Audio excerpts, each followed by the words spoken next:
नमस्कार। आज बात करते हैं एक ऐसे मॉलिक्यूल की जो हमारी सेहत के कई राज जानता है। ये हमारे शरीर में चुपचाप बनता तो रहता है, पर अगर इसका बैलेंस बिगड़ जाए ना, तो दिक्कतें बड़ी हो सकती हैं। जी हाँ, हम बात कर रहे हैं यूरिक एसिड की। अच्छा, कभी ऐसा हुआ है या किसी को होते देखा है कि जोड़ों में अचानक से बहुत तेज चुभने वाला दर्द उठा हो? ये बहुत ही कॉमन प्रॉब्लम है और आपको पता है इसके पीछे का जो साइंस है ना, वो अक्सर एक ही मॉलिक्यूल से जुड़ा होता है और वो मॉलिक्यूल है यूरिक एसिड। देखिए, ये हमारे शरीर का एक नेचुरल वेस्ट प्रोडक्ट ही है, कुछ भी अजीब नहीं है इसमें। लेकिन असली खेल तब शुरू होता है जब इसका लेवल गड़बड़ा जाता है। तो फिर इस पूरी गुत्थी को सुलझाने के लिए सबसे पहले ये समझना जरूरी है कि भाई ये यूरिक एसिड आखिर आता कहाँ से है, बनता कैसे है। चलिए इसकी पूरी कहानी को एकदम शुरुआत से समझते हैं। तो इसकी शुरुआत होती है हमारे शरीर की हर एक सेल के अंदर, उसके एकदम सेंटर में, जहां हमारा पूरा जेनेटिक ब्लूप्रिंट रखा होता है, यानी हमारा डीएनए और आरएनए। अब ये जो डीएनए और आरएनए हैं, ये बने होते हैं कुछ खास केमिकल कंपाउंड से, जिन्हें कहते हैं प्यूरीन। इनमें दो मेन होते हैं, एडेनिन और ग्वानिन। आप इन्हें हमारी जेनेटिक सीढ़ी के डंडे समझ सकते हैं। इन्हीं से सब कुछ बना है। तो होता क्या है कि जब हमारी सेल्स पुरानी होकर टूटती हैं या फिर जब हम कोई ऐसा खाना खाते हैं जिसमें प्यूरीन ज्यादा हो, तो हमारा शरीर इन प्यूरीन्स को तोड़ता है, मतलब मेटाबोलाइज करता है। और इस पूरे ब्रेकडाउन प्रोसेस का जो आखिरी फाइनल वेस्ट प्रोडक्ट बनता है, वही है यूरिक एसिड। ये एक एकदम नॉर्मल नेचुरल प्रोसेस है। और यहीं पर एक बहुत ही इंटरेस्टिंग बात सामने आती है, जो हम इंसानों को कई दूसरे मैमल्स से अलग बनाती है। देखिए, ज्यादातर जानवरों में एक खास एंजाइम होता है, यूरेट ऑक्सीडेज। ये एंजाइम यूरिक एसिड को और भी आगे तोड़कर एक सिंपल कंपाउंड बना देता है। पर मजे की बात यह है कि हम इंसानों में ये एंजाइम होता ही नहीं। तो हमारे लिए uric acid he and product है और इसे शरीर से बाहर निकालने का सारा काम हमारी किडनीज को करना पड़ता है। तो अब सवाल ये उठता है कि क्या होता है जब ये बैलेंस, यूरिक एसिड बनने और उसकी शरीर से बाहर निकलने का बैलेंस बिगड़ जाता है। मेडिकल भाषा में जब ब्लड में यूरिक एसिड का लेवल नॉर्मल से ऊपर चला जाता है, तो उसे कहते हैं हाइपर यूरिसीमिया, और अगर ये बहुत कम हो जाए तो उसे कहते हैं हाइपोयूरिसीमिया। दोनों ही कंडीशन इस बात का इशारा हो सकती हैं कि शरीर में कुछ ठीक नहीं चल रहा है। तो फिर नॉर्मल रेंज क्या है? पुरुषों में ये लेवल आमतौर पर 3.5 से 7 यानी 3.5 से 7.0 मिलीग्राम्स पर डेसीलीटर के बीच होता है, और महिलाओं में ये 2.5 से 6 यानी 2.5 से 6.0 के बीच। ये नंबर्स याद रखना जरूरी है, तभी तो हम किसी की रिपोर्ट देखकर समझ पाएंगे। अच्छा, तो यूरिक एसिड बढ़ता क्यों है? देखिए, इसके कई कारण हो सकते हैं।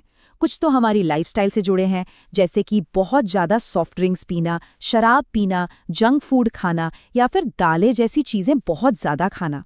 और कुछ मेडिकल कारण भी हैं, जैसे गाउटी आर्थराइटिस, या फिर सबसे बड़ा कारण किडनी का ठीक से काम ना करना। गाउट में होता क्या है, इसे समझिए। जो एक्स्ट्रा यूरिक एसिड होता है ना, वो हमारे जोड़ों में जमा होने लगता है और वहां जाकर सुई जैसे एकदम नुकीले क्रिस्टल्स बना लेता है। सोचिए, सुई जैसे क्रिस्टल्स। यही क्रिस्टल्स उस भयानक दर्द और सूजन का कारण बनते हैं जिसे हम गाउट अटैक कहते हैं। तो ठीक है, प्रॉब्लम समझ आ गई। पर डॉक्टर, ये पता कैसे लगाते हैं कि किसी के शरीर में यूरिक एसिड का लेवल कितना है? इसका जवाब हमें मिलता है लैब में। इस लेवल को मापने के लिए जो सबसे कॉमन लैब टेस्ट है, उसे कहते हैं यूरिकेज PAP मेथड। हाँ, मानता हूँ नाम थोड़ा टेक्निकल है, पर इसके पीछे का जो साइंस है वो बहुत ही सीधा और मज़ेदार है। तो ये टेस्ट होता कैसे है? ये असल में 2 स्टेप का एक केमिकल रिएक्शन है। पहले स्टेप में एक एंजाइम होता है यूरिकेज। ये एंजाइम ब्लड सैंपल में मौजूद यूरिक एसिड को तोड़कर हाइड्रोजन पेरोक्साइड यानी H2O2 बना देता है। फिर दूसरे स्टेप में एक और एंजाइम आता है, पेरोक्सिडेज। ये उस हाइड्रोजन पेरोक्साइड को यूज करके कुछ और केमिकल्स के साथ रिएक्ट करता है और एक लाल रंग का कंपाउंड बना देता है। और यहीं पर इस टेस्ट का असली जादू है। सिंपल सा लॉजिक है। जो लाल रंग बना है उसकी इंटेंसिटी, मतलब वो जितना गहरा होगा, सैंपल में यूरिक एसिड उतना ही ज्यादा माना जाएगा। ये एक डायरेक्ट रिलेशन है।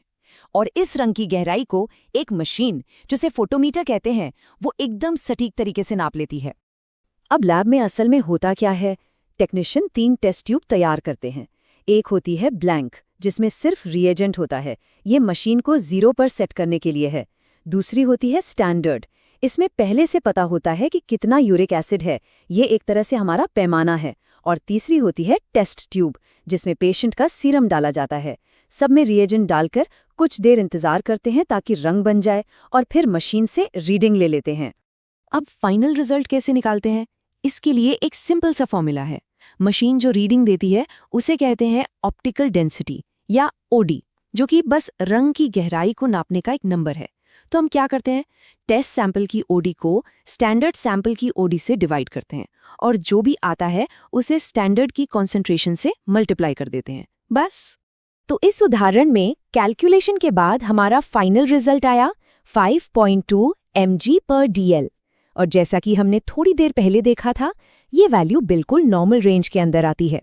तो चलिए इस पूरी कहानी को फटाफट से समेटते हैं। आखिर मेन बातें क्या निकल कर आईं? पहली बात, यूरिक एसिड हमारी डीएनए और आरएनए के बिल्डिंग ब्लॉक्स यानी प्यूरीन के टूटने से बनने वाला एक नेचुरल बाई प्रोडक्ट है।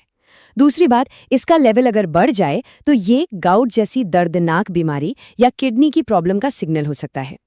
तीसरी बात, यूरिकेज पीएपी लैब टेस्ट एक बहुत ही सटीक तरीका है इसे मापने का, जिसमें एक कलर रिएक्शन का इस्तेमाल होता है। और चौथी और सबसे ज़रूरी बात, इस नंबर को समझना हेल्थ को डायग्नोज और मैनेज करने के लिए बहुत ज़रूरी है। और आखिर में एक सवाल, हम सब यूरिक एसिड को एक वेस्ट प्रोडक्ट की तरह देखते हैं, है ना, एक बेकार की चीज।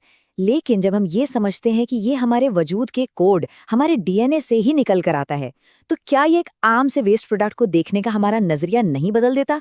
ये हमें सोचने पर मजबूर करता है कि हमारा शरीर कितना कॉम्प्लेक्स और कमाल का है।